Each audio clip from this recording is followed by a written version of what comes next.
मैंने लोगों से एक कदम पीछे किया तो उन्होंने 5 कदम पीछे कर लिए।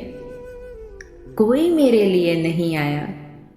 मैंने अगर किसी को नहीं मनाया तो वो भी कभी वापस नहीं आया। यानी रिश्ता खत्म।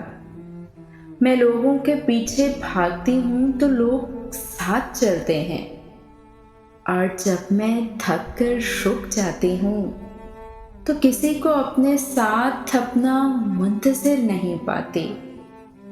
लोग इसलिए गवा दिए गए कि मैंने रिश्तों में एफर्ट लगाना छोड़ दी थी। मैंने मनाना छोड़ दिया था। मैंने माजरत करना छोड़ दिया था।